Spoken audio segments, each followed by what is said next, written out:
Biblia ang hahatol.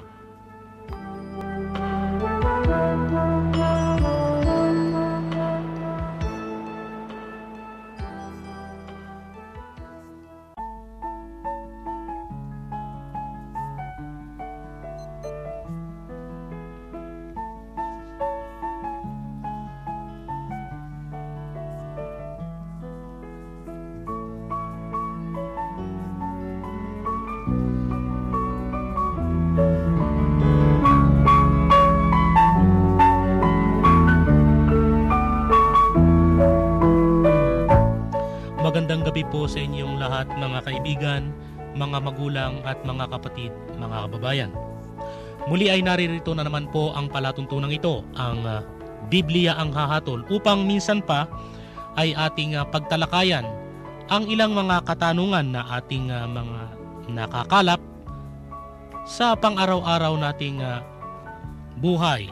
At minsan pa ay ating tutuklasin kung ano ang tunay na inilalarawan at ipinahihiwatig ng mga talata ng banal na kasulatan.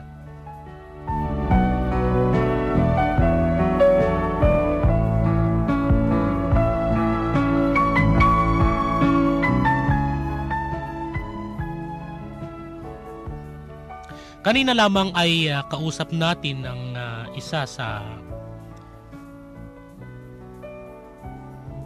mag-aaral natin sa Biblia o sa banal na kasulatan, isang nagsasaliksik, ito si kapatid na Joseph, at naitanong niya kung ano ang mga paraan ng kaligtasan, kung paano maliligtas o ano ang ibig sabihin ng ligtas. Ngunit bago natin tunghayan na ang sagot sa katanungang yan, bukod sa may marami pa siyang mga katanungan, ay bayaan natin muna basahin natin ang isang talata sa Biblia na magiging paninimula ng ating pag-aaral. Ang talatang ito ay ating mababasa sa Lucas 4:18, 19 at 21. Ganito po ang sinasabi: "Sumasa akin ang Espiritu ng Panginoon, sapagkat ako'y pinahira niya upang ipangaral ang mabubuting balita sa mga dukha.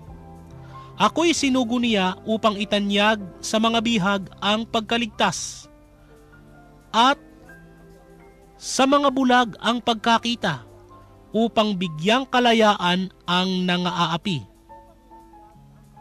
upang itanyag ang kaaya-ayang taon ng Panginoon." At siya ay nagpasimulang magsabi sa kanila, "Ngayoy naganap ang kasulatang inyo sa inyong mga pandinig."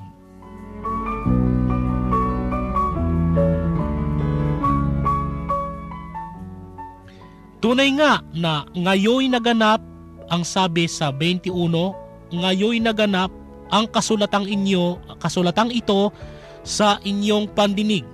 Sapagkat ang palatuntunan ito, ang Biblia ang hahatol, ay tunay na Biblia lamang ang ating pahahatulin kung ano nga baga ang tunay na sinasabi at nais ipahayag ng Diyos sa pamamagitan ng kasulatang ito na kanyang inakda, ang Biblia.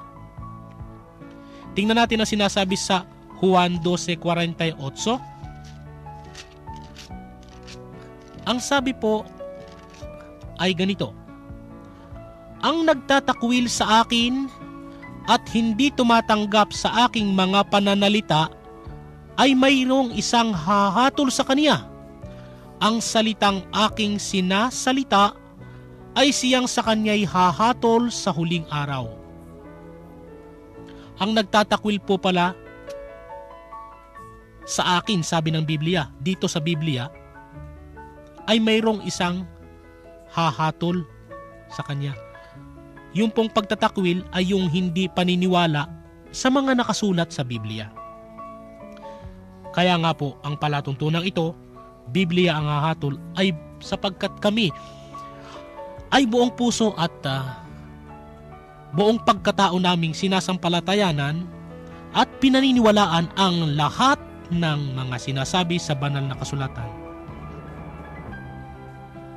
Ang lahat ng sinasabi sa Biblia, maging ito man ay sinabi ng isang karakter na kung titingnan mo sa kasaysayan ay kalaban ng Diyos o ng isa na kakampi ng Diyos.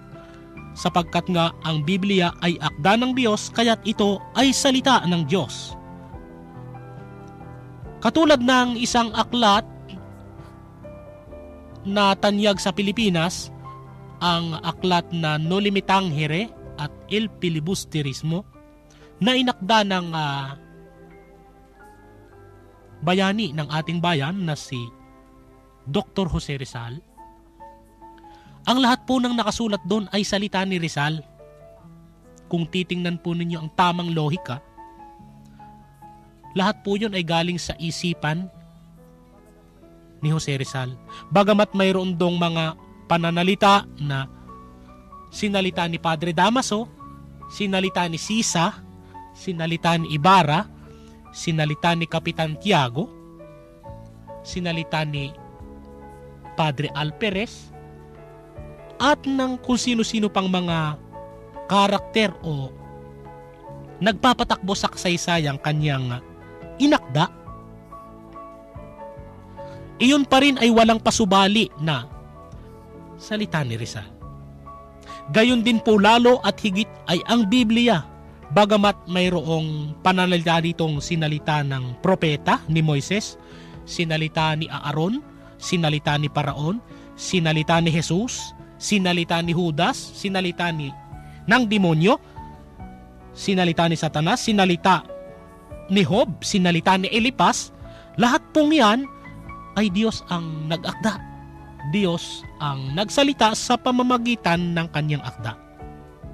At ang mga tauhang ito ay ginamit lamang upang mabuo ang isang tanging aklat na makapagsisiwalat ng katotohanan tungkol sa Diyos upang makilala natin siya sa espiritu at katotohanan.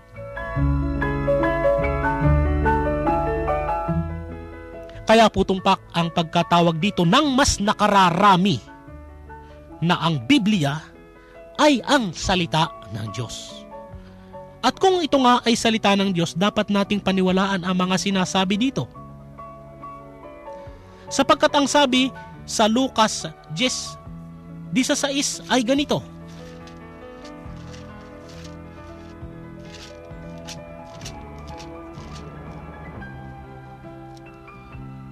ang nakikinig sa inyo ay sa akin nakikinig, at ang nagtatakwil sa inyo ay ako ang itinatakwil, at ang nagtatakwil sa akin ay itinatakwil ang nagsugo sa akin. Pansinin po natin ang kaugnay na talata nito, ang 1 Tesalonica 4:8. Ganito po ang ating mababasa.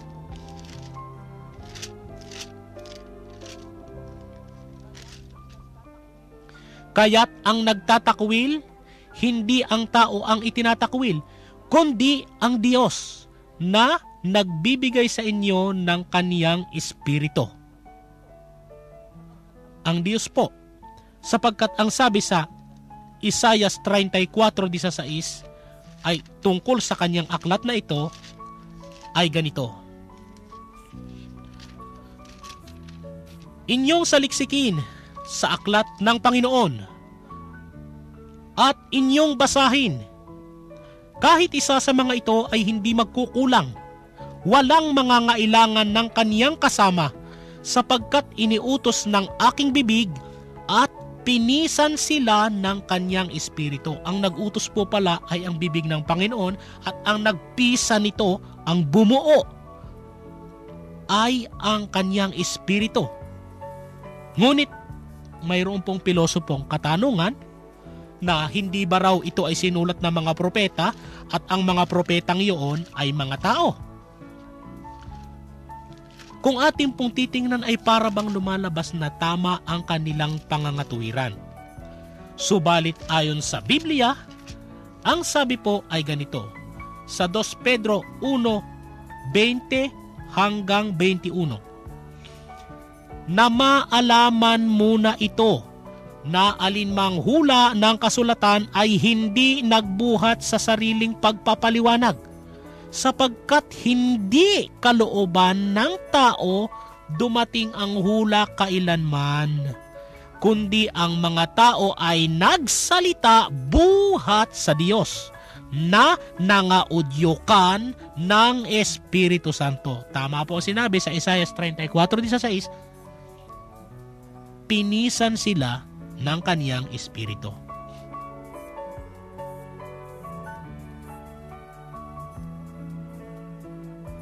Kung gayon nga na ang Biblia ay napatunayan na natin sa pamamagitan na rin niya na siyang salita ng Diyos, ay dapat na ating siyang paniwalaan. Ngayon ay balikan natin kung papaano nga ba ang maliligtas, sapagkat mayroong tanong, ikaw ba ay ligtas? Yung tanong na ikaw ba ay ligtas, hindi nangangahulugan yon na kung ikaw ay kaanib sa isang relihiyon o sa isang iglesia, kundi kung ikaw ba ay ligtas. Hindi rin ito nangangahulugan kung gaano ka kabuti, kung gaano ka kabait, kundi ikaw ba ay ligtas.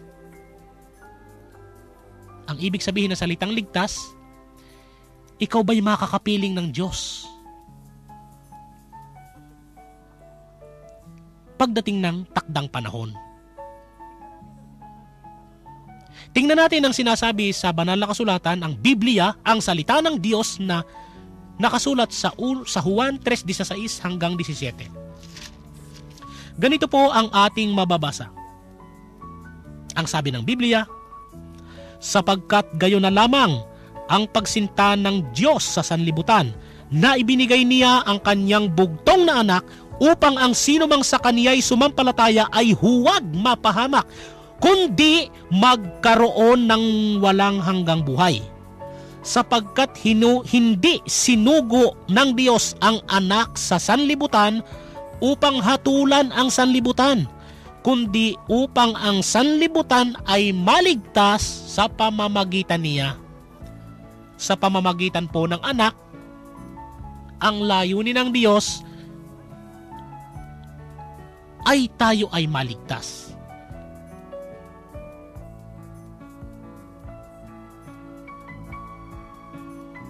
Napaka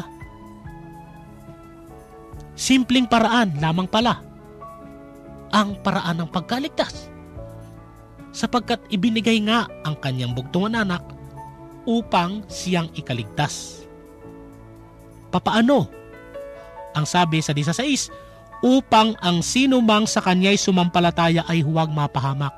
Kinakailangan po na doon tayo sumampalataya sa anak upang hindi tayo mapahamak. Ngunit mayroon isa tayong unang dapat gawin. Unang-una ay ating aaminin sa atin mang sarili at sa Diyos. Maaaring tayo magkunwari sa harap ng ibang tao, ngunit hindi tayo makapagkukunwari sa harap ng Diyos. Aaminin po natin yan na tayo ay makasalanan. At ang Biblia po ay nagsasabi na tayo talaga ay makasalanan. Lahat po ng tao ay makasalanan. Ang sabi po sa aklat ng Roma 3:22 at 23 ay ganito. Gaya ng nasusulat, walang matuwid, wala kahit isa.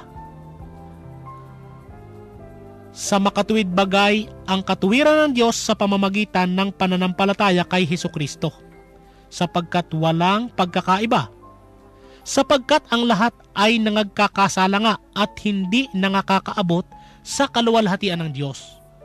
Hindi pala tayo makaabot sa kaluwalhatian ng Diyos. Paano naman yung mga mababait, matutuwid, katulad ng mga propeta ng mga hari, si Haring David, si Haring Solomon, matutuwid po yan.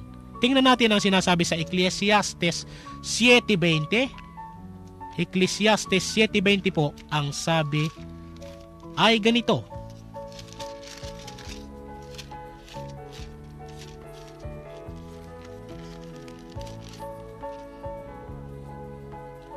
Tunay na walang matuwid sa lupa na gumagawa ng mabuti at hindi nagkakasala. Kahit po pala ikaw ay matuwid, gumagawa ka ng mabuti, ikaw ay nagkakasala. Yan po ang dapat nating isuko sa anak. Kaya nga po ipinadala yung anak upang ang sa kanya sumampalataya ay huwag mapahamak.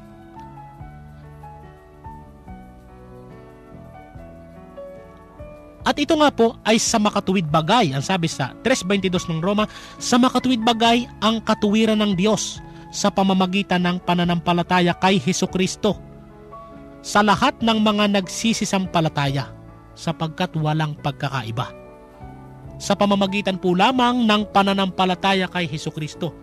Hindi po sa pamamagitan ng pagsunod sa leader ng isang relihiyon. Hindi sa pamamagitan ng pagsunod sa isang pastor, sa isang ministro, sa isang mamangangaral, sa isang sugo, sa isang pare, o sa isang ibanghilista.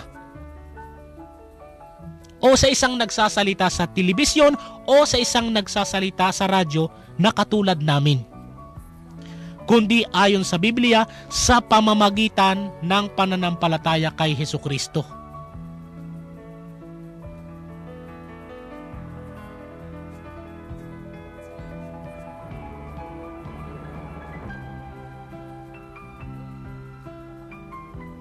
Ngunit, papaano ang ating gagawin upang tayo ay makapanampalataya?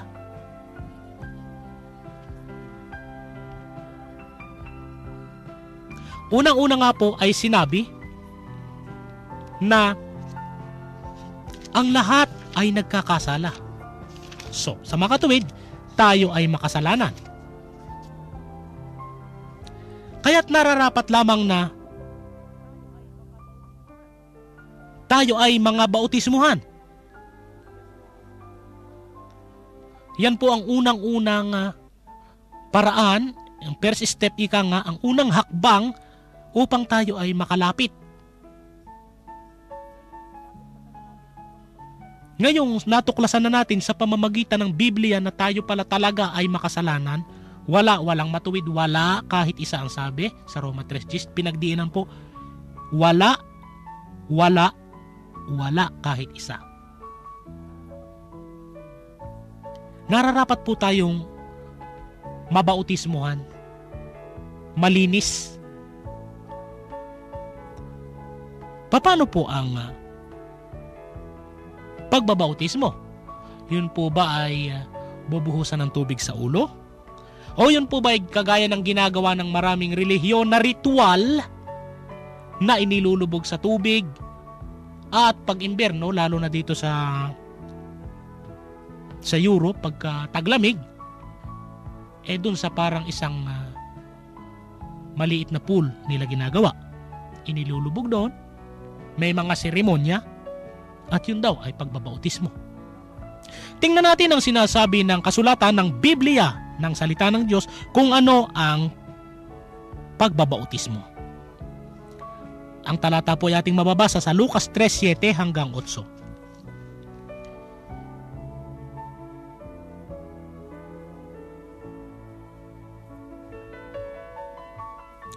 Ganito po ang sinasabi. Sinasabi nga niya sa mga karamihang nagsilabas upang mangagpabautismo sa kanya, kayong lahi ng mga ulupong, sino ang sa inyo'y nag-udyok upang tumakas sa galit na darating?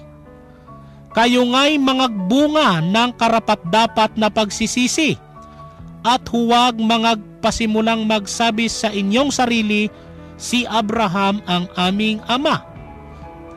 Sapagkat sinasabi ko sa inyo na makapagbabangon ang Diyos ng mga anak ni Abraham maging sa mga batong ito.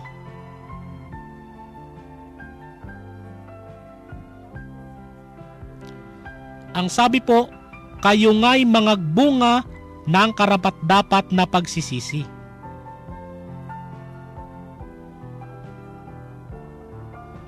At sino nga yung dapat magbunga ng karapat-dapat na pagsisisi? kundi yung may kasalanan. At sino nga ang may kasalanan? Lahat po ay nagkakasala at hindi nakakaabot sa kaluwalhatian ng Diyos, ang sabi sa Roma 3:22. So lahat po tayo, isipin natin ang lahat ng ating natatandaan o hindi man na kasalanan. Atin po yung pagsisihan. Paano po ang pagsisisi? Ang sabi po sa Mateo 6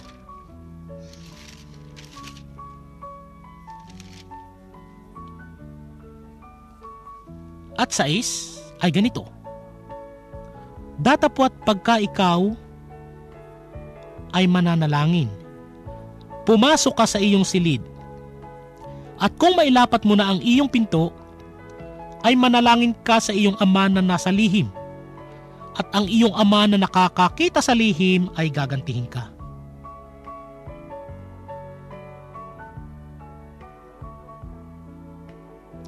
Mayroon pong isang pastor akong nakausap na marahil siya ay marunong. At pinuna niya ang talatang ito na ang sabi, ito raw po daw ay sa pananalangin. Ano daw pong kaugnayan ng pagsisisi dito? Dapat po nating pakatandaan na ang pananalangin po ang tangi lamang nating paraan ng pakikipag-ugnayan sa Diyos. Wala pong paraan ng pakikipag-ugnayan sa Diyos kundi ang pananalangin. At ang tama pong pananalangin o pakikipag-ugnayan sa Diyos, ang sabi, pumasok ka sa iyong silid, at kung mailapat mo na ang iyong pinto, ay manalangin ka sa iyong ama na nasa lihim, at ang iyong ama na nakakakita sa lihim ay gagantihin ka. Ang pagsisisi po ay lihim. Hindi po ito idinadaldal sa harap ng maraming tao. Hindi po ito ikinukumpisal kung kani-kanino. Maliban na lamang kung ang kasalanan mo ay sa isang tao, ay doon mo ikumpisal kung kanino ka nagkasala. Pero po yung ating kasalanan sa Diyos, kasalanang nagawa, kasalanang lihim, yun po ay sa Diyos mo ikukumpisal. Yung pong pangungumpisal sa Diyos nang nag-iisa ka lamang, yun po walang arte yun. Marami po ako o tayo na sigurong nakita na nagsisi kuno sa harap ng maraming tao. May hawak-hawak na microphone. Umiiyak pa. Totoo kaya yun? Hindi kaya mas totoo yung sinabi ng Panginoong Hesukristo na pagka ikaw, datapwat ikaw, pagka ikaw ay mananalangin, pumasok ka sa iyong silid, kung mailapat mo na ang pinto, manalangin ka sa iyong ama na nasa lihim. At ang iyong ama na nakakakita sa lihim ay gagantihin ka. Sa iyong sarili po magsisi ka. Ngayon, kung tunay yung pagsisisi, ano ba ang nangyayari? Ano ba halos sa sukdulan ng iyong pagtitika sa Diyos? Sapagkat nais mong mapalapit sa Kanya. Nais mo siyang makapiling pagdating ng takdang panahon. Nais mong maligtas. Inaamin mo ang iyong kasalanan. Kung tunay yan, nakatitiyak, halos mapapaiyak ka at napaiyak ka na nga. At ano ba ang lumalabas sa iyong mga mata kapag ikaw ay tunay na umiiyak? Iba po yung tunay na umiiyak at iba yung nag-iiyak-iyakan.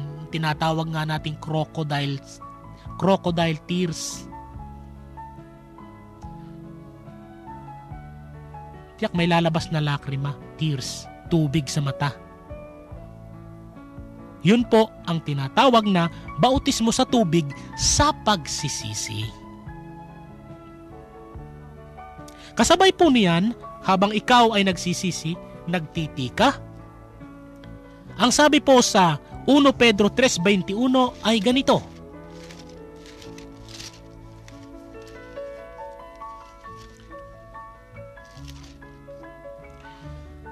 na ayon sa tunay na kahawig, ngayoy nangaligtas sa makatuwid bagay ang bautismo, hindi sa pag-aalis ng karumihan ng laman, kundi sa paghiling ng isang mabuting budhi sa Diyos sa pamamagitan ng pagkabuhay na mag-uli ni Hesukristo.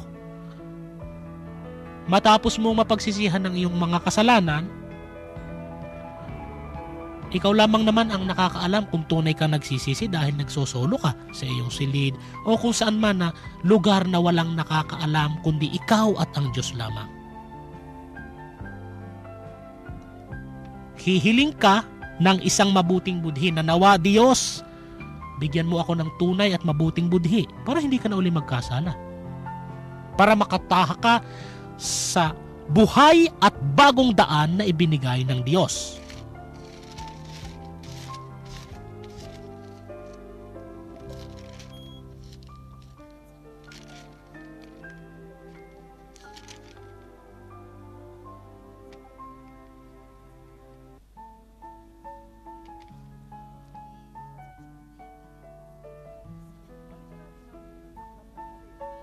Balikan natin ang aklat ng Mateo 3:7 hanggang 8 upang ating mapagbulay na mainam kung paano ang tamang pagsisisi, ang tamang pagbabautismo sa tubig sa pagsisisi at paghiling ng mabuting budhi sa Diyos. Mateo 3:7 at 8. Datapot nang makita niyang marami sa mga Pariseo at Saduceo na nagsisiparoon sa kaniyang pagbabautismo, ay sinabi niya sa kanila, "Kayong lahi ng mga ulupong, sino ang sa inyo'y nagpaunawa upang magsitaka sa galit na darating? Kayo nga'y mangagbunga ng karapat-dapat na pagsisisi." Ano ba yung karapat-dapat na pagsisisi? Tunay na pagsisisi. Ang sabi sa Lucas 3:8. Karapat-dapat tunay. Yung hindi pa kunwari. Kung nag-iisa ka lang, hindi ka naman siguro magkukunwari sa iyong sarili. Kaya ang sabi sa Lucas 3:3 ay ganito.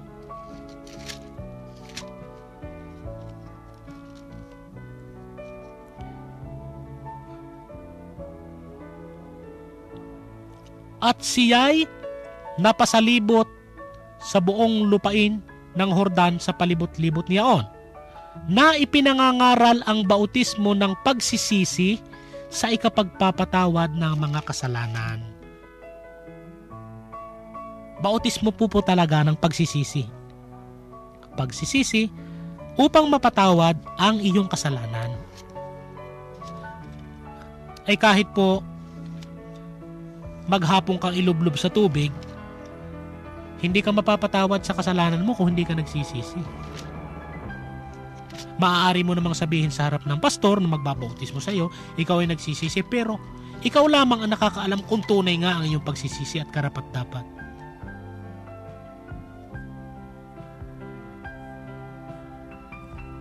Kaya't dapat po nating pakalimihing mainam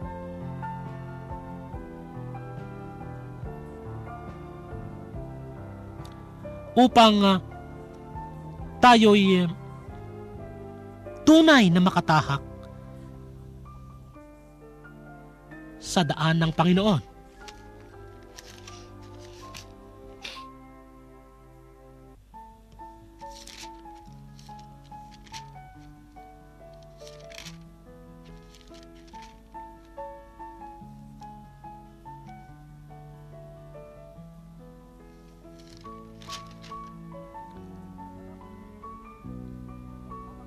Matapos po nating mapagtalakayan kung paano ang unang bahagi o unang hakbang upang mapalapit sa Diyos, sapagkat nga tayo nagkakasala, kinakailangan natin ang paglilinis.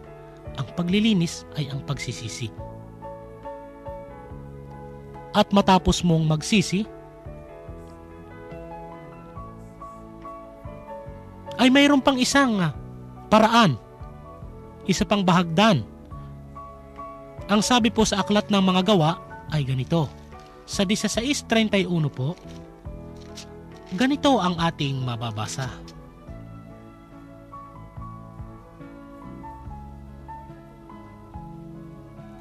Sa 30 po ang sabi ay ganito, "At sila'y inilabas at sinabi, Mga Ginoo, Ano ang kinakailangan kong gawin upang maligtas?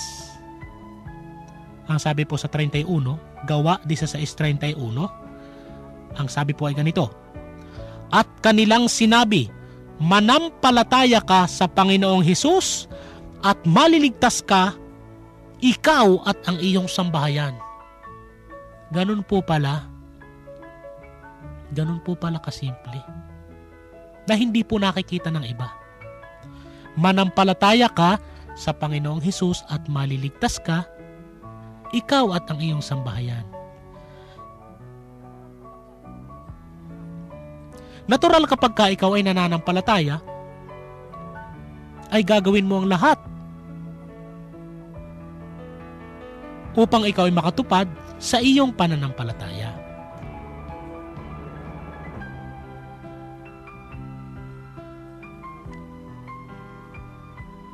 Sapagkat kung ikaw ay tunay na nananampalataya, ay gagawin mo ang hinihingi ng Panginoon. Ano ba ang hinihingi ng Panginoon? Ang sabi po sa Aklat ng Mikas 6:8 ay ganito, kaniyang ipinakikilala sa iyo, o tao, kung ano ang mabuti at ano ang hinihingi ng Panginoon sa iyo. Ano hinihingi? Kundi gumawa ka na may kaganapan at ibigin ang kaawaan at lumakad na may kababaan na kasama ng iyong Diyos. Lumakad ka daw na may kababaan na kasama ng iyong Diyos. Pansinin po natin ang isang talata sa Banal na Kasulatan, ang nagbibigay pahiwatig kung paano po ang lumakad na may kababaan. Sa aklat po ni Lucas, Kapitulo 18,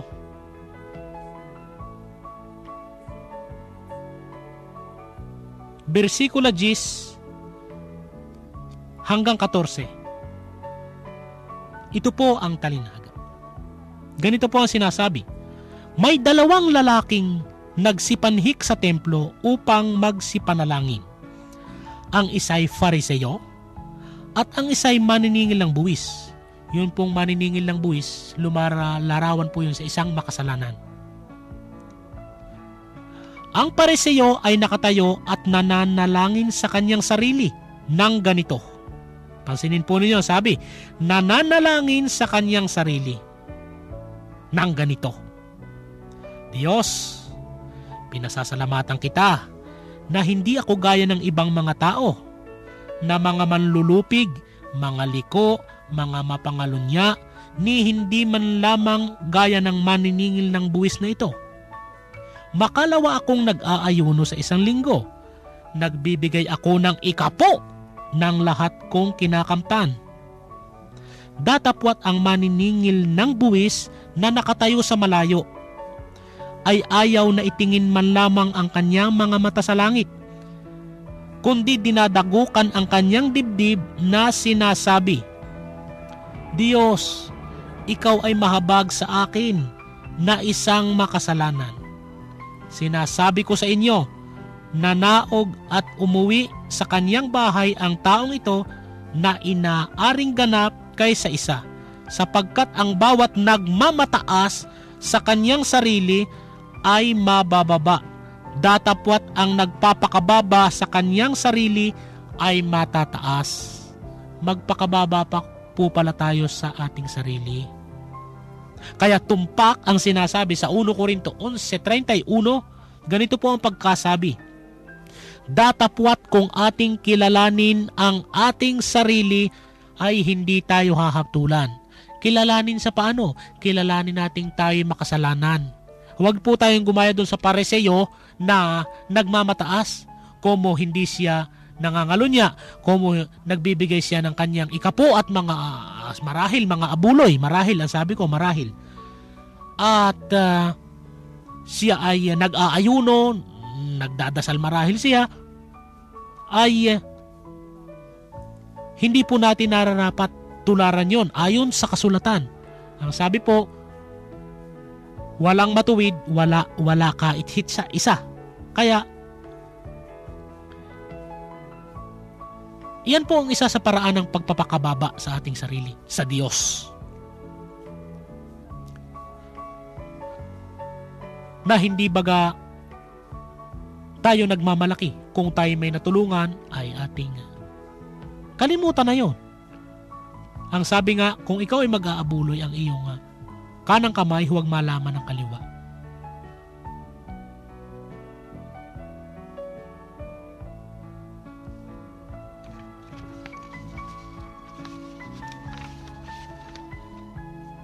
At yun po ang isang paraan upang maipakita natin ang ating pananampalataya sa Diyos. Sa ganang ating sarili, ang tuparin ang kanyang hinihingi, ang lumakad na may kababaan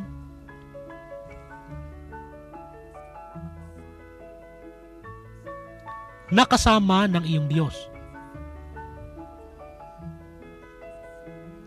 Sapagkat wala tayong magagawa kung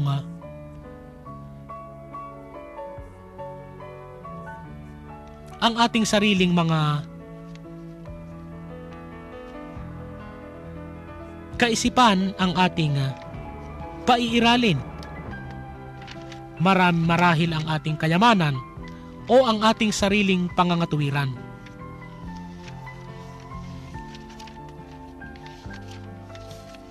Bigyan nating pansin ang sinasabi sa banal na kasulatan, ang isang talata na kaugnay ng pagkaligtas. Unang-una, tayo ay nakatuklas na tayo ay makasalanan. Naalaman na natin sa pamamagitan ng Biblia na karapat-dapat na pagsisisi ang siyang isang unang hakbang upang tayo ay mapaugnay sa Diyos. At pagkatapos niyan ay malalaman natin ang tunay, ang katotohanan. Tingnan natin ang sinasabi sa Juan 8:32. Ganito po ang nakasulat. At iyong makikilala ang katotohanan, at ang katotohanan ay magpapalaya sa iyo.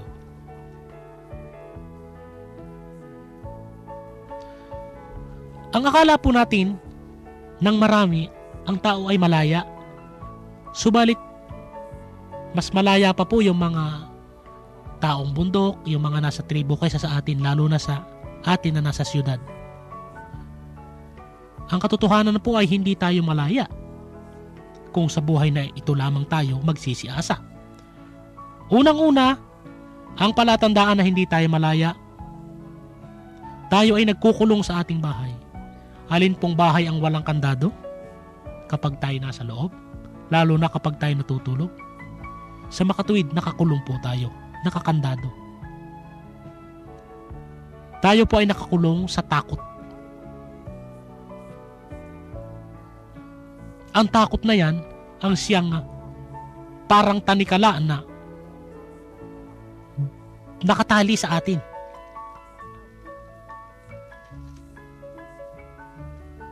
Bakit po tayo kaya hindi malaya? Sapagkat hindi pa natin nakikilala ang katotohanan.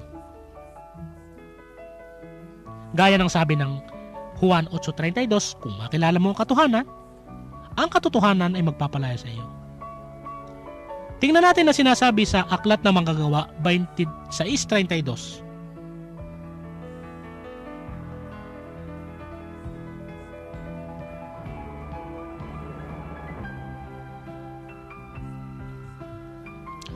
At sinabi ni Agripa kay Festo, mapalalaya sana ang taong ito kung hindi naghabol kay Cesar.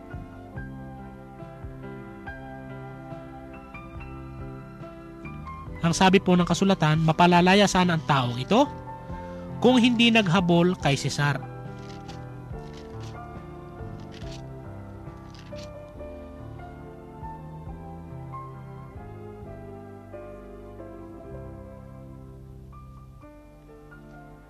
Sino ba yung Cesar? Ang sabi po sa aklat ng Lucas 20:25 ay ganito.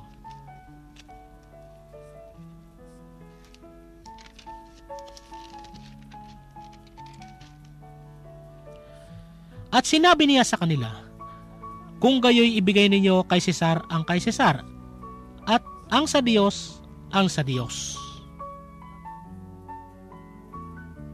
Ang sabi po sa 16 ay ganito, bilang paglilinaw, 16:13, walang aliping makapaglilingkod sa dalawang Panginoon, sapagkat kapopuotan niya ang isa at iibigin ang ikalawa. O di kaya'y magtatapat sa isa at pawawalang halaga ang ikalawa. Hindi kayo makapaglilingkod sa Diyos at sa mga kayamanan.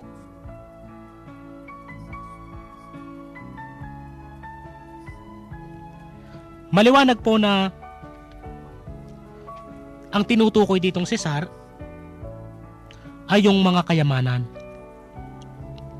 At ang sabi nga sa Gawa 26:32, mapalalaya sana ang taong ito kung hindi siya naghahabol kay Cesar.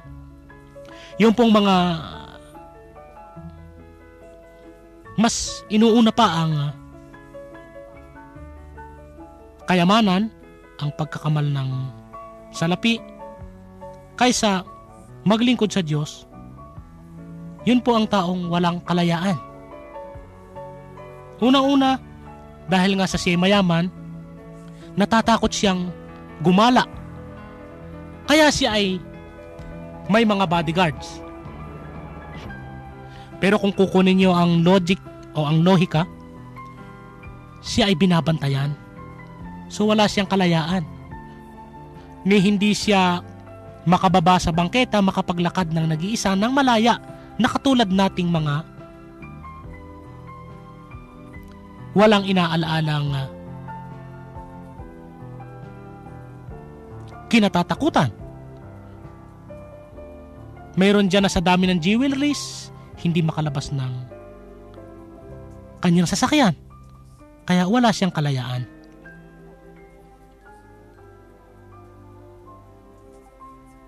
Kaya ang sabi ng kasulatan, walang alipin o walang makapaglilingkod sa dalawang Panginoon. Ngunit may mga tao naman na malalaya, walang kinatatakutan. Papaano'y ang kanyang buhay ay nakalaan sa Diyos at nakalaan sa pagmamahal sa kanyang kapwa. Gaya ng sinasabi sa kasulatan sa Galacia 5:14, sapagkat ang buong kautusan ay natutupad sa isang salita, sa makatuwid ay dito, ibigin mo ang iyong kapwa gaya ng iyong sarili. Kung ang lahat po ng tao ay tumutupad sa kautusang ito, lahat po ay malaya.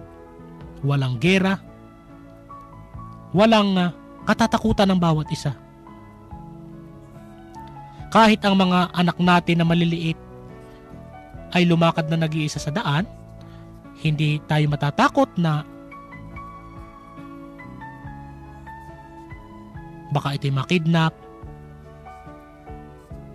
o baka ikaw ay ma-hold up kung ang lahat ng tao ay ganito. Ngunit hindi po ang lahat.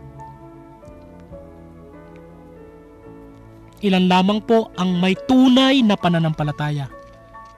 Ganito po ang sinasabi sa Mateo 7:13. Kayo'y magsipasok sa makipot na pintuan, sapagkat maluwang ang pintuan at malapad ang daang patungo sa pagkapahamak, at marami ang dooy nagsisipasok.